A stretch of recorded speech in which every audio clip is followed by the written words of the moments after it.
कभी किसी पक्षी को घोंसले की नींव बनाते देखा है? अथक परिश्रम करके तिनका तिनका जोड़ के वो पक्षी अपना घोंसला बनाता है, अपनी संतान के लिए एक सुरक्षित घर बनाता है। और फिर कहीं से एक आंधी आती है, घनघोर वर्षा होती है और उसका घोंसला तिनका तिनका हो जाता है। इस पर वो पक्षी रोता नहीं और ना ही विलाप करता है।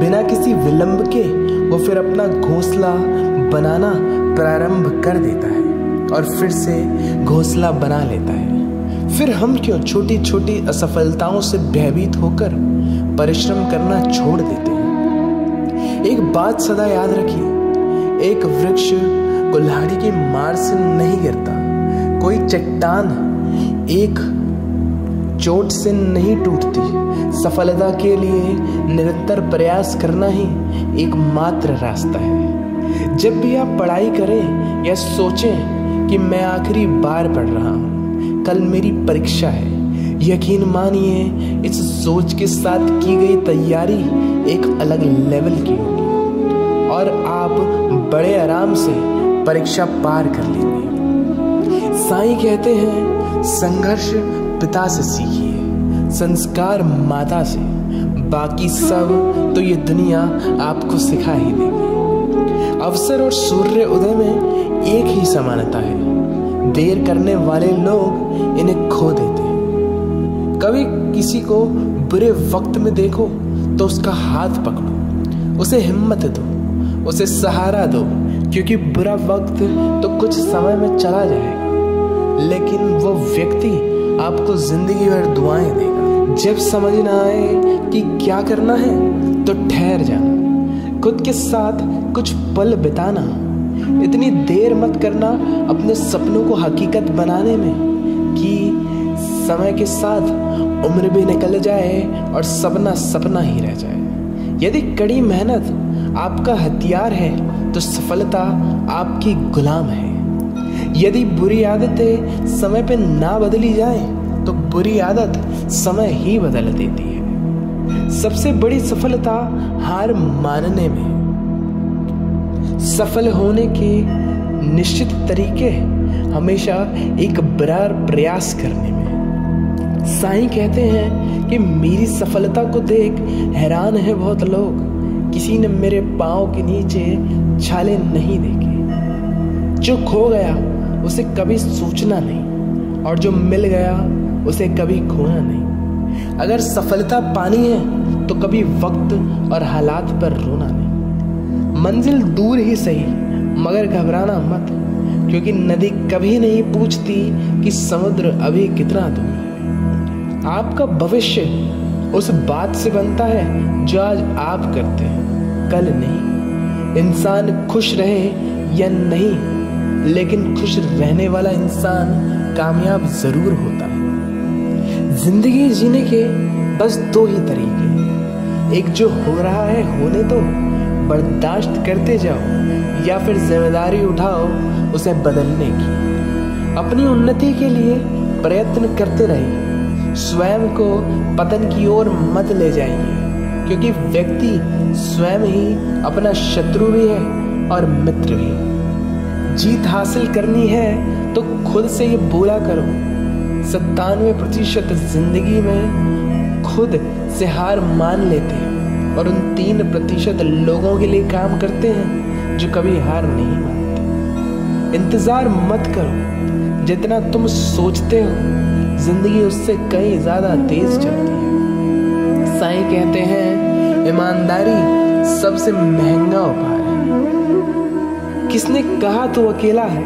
आईने में जाकर तो देख, दुनिया का सबसे शक्तिशाली इंसान तेरे सामने खड़ा है। जगह जगह प्रयास करने से अच्छा है कि एक ही लक्ष्य पर कड़ी मेहनत और लगन से प्राप्त किया जाए तो सफलता अवश्य मिलेगी। परिंदों को मिलेगी मंजिल, एक दिन ये फैले हुए पर बोलते हैं। लक्ष्य भले ही तुम्हारा छोटा हो, लेकिन संकल्प हमेशा बड़ा ही रखिए। जिस व्यक्ति में आत्मविश्वास होता है वो दूसरों का भी आत्मविश्वास बढ़ाता है। अगर ख्वाहिश कुछ अलग करने की है तो दिल और दिमाग के बीच बगावत लाजमी है।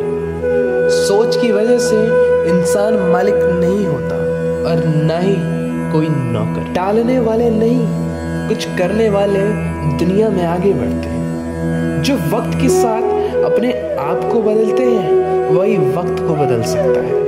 हारता तो हर कोई है जिंदगी में, लेकिन जीतता वही है जो उस हार से सीखता है। जीतने और हारने वालों में फर्क इतना ही है कि हारने वालों ने हार मान ली और जीतने वालों ने हार नहीं मानी। जो आज में काम करता है वही राज करता है। तब तक काम करो जब तक तुम्हें अपने आप पर गर्व न हो। जिन्हें अपने आप पर भरोसा होता है डर को भी उनसे डर लगता है। इस दुनिया में तुम्हें सब कुछ मिल सकता है, बस तुम्हें पाने की जिद रखनी पड़ेगी।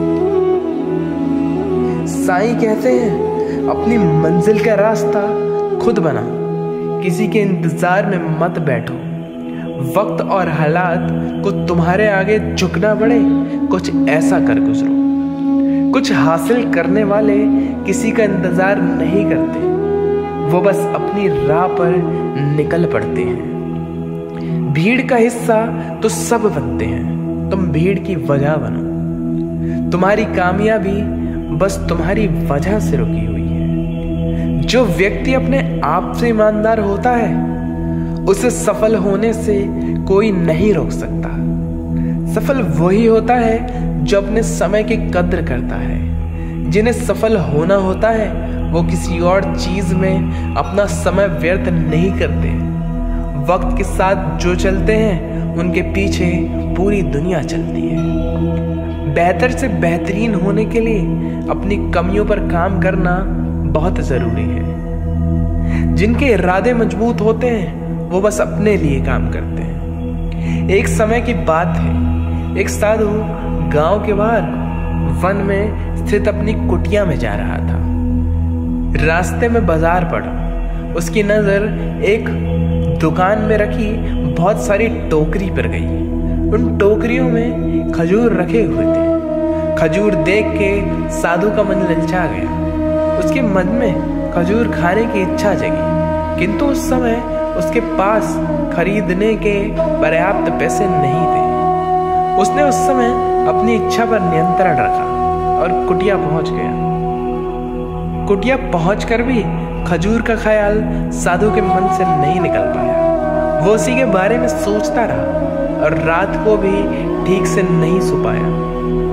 अगली सुबह वो जागा और अपनी खजूर खाने की इच्छा की पूर्ति के लिए वो पैसों की व्यवस्था में जुट गया। उसने सोचा कि सूखी लकड़ी बेचकर खजूर खाने लायक पैसे हो जाएंगे। ये सोचकर वो जंगल निकल पड़ा और सूखी लकड़ियां काटने लगा। काफी लकड़ियां एकत्रित करने के बाद उसने उसका गट्ठर बनाया और उसके बाद उसे लाद कर बाजार की ओर चल पड़ा। लकड़ी का गट्ठर भारी था, जिसे उठाकर बाजार की दूरी तय करना आसान नहीं था, किंतु साधु चलता गया। थोड़ी देर में उसके कंधे में दर्द होने लगा, इसलिए एक जगह पर विश्राम करने रुक गया और थोड़ी देर बाद विश्राम करके वो फिर आगे चल पड़ा। इसी तरह रुक रुक कर किसी तरह वो गट्ठर लेके बाजार पहुंचा। बाजार में उसने सारी लकड़ियां बेच दी। अब उसके पास इतने पैसे हो गए कि वो खजूर खरीद सके। वो बहुत प्रसन्न हुआ। उसने सारे पैसों से उसने खजूर खरीद लिए और सारे खजूर लेकर वो वापस कुटिया की ओर चल पड़ा। कुटिया जाते जाते उसके मन में ख्याल आया कि मुझे खजूर खाने की इच्छा हुई, हो सकता है कल किसी और वस्तु की इच्छा हो जाए। कभी नए वस्त्रों की इच्छा जाग जाएगी, कभी नए घर की, कभी स्त्री तो कभी बच्चों की, कभी धन की। मैं तो साधु व्यक्ति हूँ, इस तरह से मैं इच्छाओं का दास बन जाऊंगा। ये ख्याल आते ही साधु ने खजूर खाने का विचार त्याग दिया। उस समय उसके पास एक गरीब व्यक्ति गुजर रहा था। साधु ने उसे अपने पास बुलाया और सारे खजूर उसे दे दिए। इस तरह उसने खुद को इच्छाओं का दास बनने से बचा लिया। इस कहानी से हमें यह सीख मिलती है कि यदि हम अपनी इच्छा के लिए हार जाएंगे तो सदा के लिए अपनी इच्छाओं का दास बन जाएंगे। मन चंचल होता है, उसमें रह रहकर इच्छाएं उत्पन्न होती है, जो अच्छी भी हो सकती है और बुरी भी, उचित भी और अनुचित भी। ऐसी इच्छाओं पर नियंत्रण रखना आवश्यक है। सोच विचार कर इच्छाओं का आकलन के उपरांत ही उनकी पूर्ति के लिए कदम बढ़ाना चाहिए, तभी जीवन में सफलता प्राप्त होगी। हमें इच्छाओं का दास नहीं बनना, बल्कि इच्छाओं को अपना दास बनाना है। दोस्तों, आशा करता हूँ कि आपने इस वीडियो से बहुत कुछ सीखा होगा, जिसे आप अपने जीवन में ज़रूर इस्तेमाल करेंगे। मिलता हूँ आपसे अगली वीडियो में। तब